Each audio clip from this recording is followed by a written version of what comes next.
सभायाम संसुते सुखे सुधा कुंभम गृहीत्वैव देवास्तत्र समागमन। एक बार परीक्षित को 7 दिन में जब मरने का श्राप लगा तो देवता लोग अमृत का कलश लेकर पहुंचे।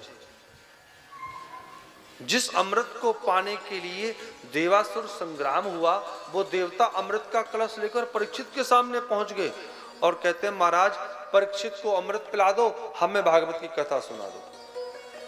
सुखदेव जी महाराज को लगा ये सौदाबाजी करने आ गए हैं।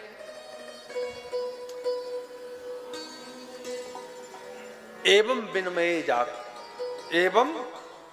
विनमये जाते सुधाराज्ञम प्रतीयता प्रपास्यामो वयम सर्वे श्रीमद्भागवतामृतम।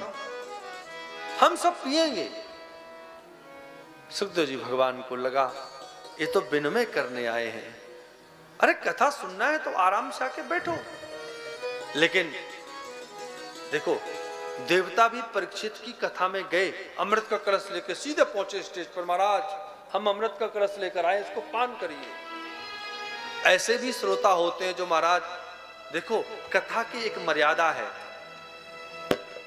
जो पहले आएगा वो आगे बैठेगा, जो बाद में आएगा वो पीछे बैठेगा। इसमें कोई मान अपमान की बात थोड़ी नहीं है, ये भगवान का मंदिर है, भगवान की कथा है, विघ्न नहीं पड़ना चाहिए। अब जो बेचारे पहले आए वो आगे बैठे, जो बाद में आ रहे महाराज पूरी भीड़ को चीरते हुए जा रहे हैं, ये मर्यादा नहीं है। भागवत में है कि परीक्षित जी के सामने देवता पहुंचे, अरे भाई तुम बड़े बाप के बेटा हो तो पीछे बैठ जाते कथा सुन के, देवताओं से कहा। लेकिन वो कहते हम तो अदला बदली करेंगे। किस बात की? बोले हमको कथा सुनाओ, हम अमृत पिलाने आए हैं। सुखदेव जी महाराज को लगा अरे ठग जाओ, तुम जब भी आते हो अपने मतलब के ताई आते हो महाराज। तुम्हारा जहां मतलब सिद्ध हो जाता है वहां पर तुम स्टेज पर खड़े हो जाते हो, हाथ जोड़ लेते हो, पैर पकड़ लेते हो। तुम्हारा अपना मतलब जिससे सिद्ध हो रहा है।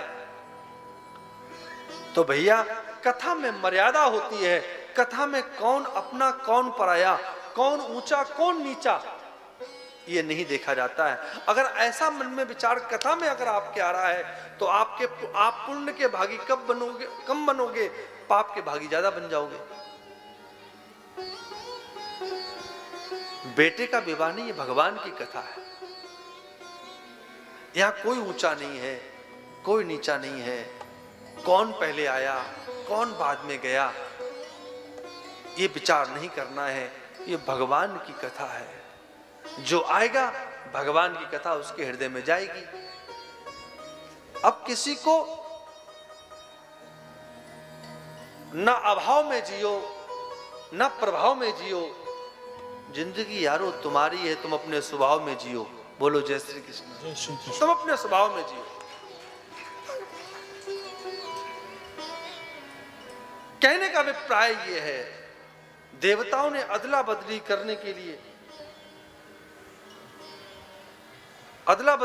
के लिए जब बात कही तो सुखदेव जी महाराज ने अवक्तांश तांश विज्ञायो न ददौ स कथा मृतम, भगा दिया।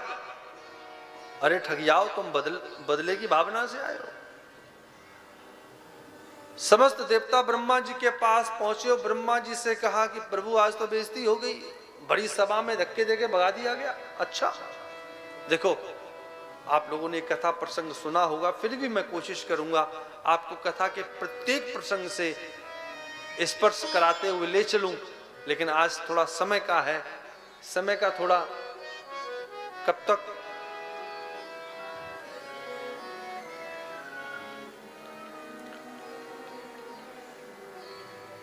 बोलो जय श्री कृष्ण। जय श्री कृष्ण। सुखदेव जी महाराज ने जब भगा दिया तो अपना तिरस्कार समझकर देवता लोग ब्रह्मा जी के पास पहुंचे। ब्रह्मा जी से कहा कि इस तरीके से मुझे भगा दिया गया। ब्रह्मा जी ने कहा अच्छा, बोले किस लिए? बोले परीक्षित की सभा से परीक्षित को कथा सुनाई जा रही थी, मेरा अमृत का तिरस्कार कर दिया, भागवत कथा इतनी दिव्य हो गई। ब्रह्मा जी ने भागवत को परीक्षात्मक बुद्धि से उस ग्रंथ को तराजू पर रखा, अनन्य जितने साधन हैं सब रख दिए। लेकिन जैसे ही भागवत जी का पलड़ा नीचे गया अन्न साधन ऊपर गए।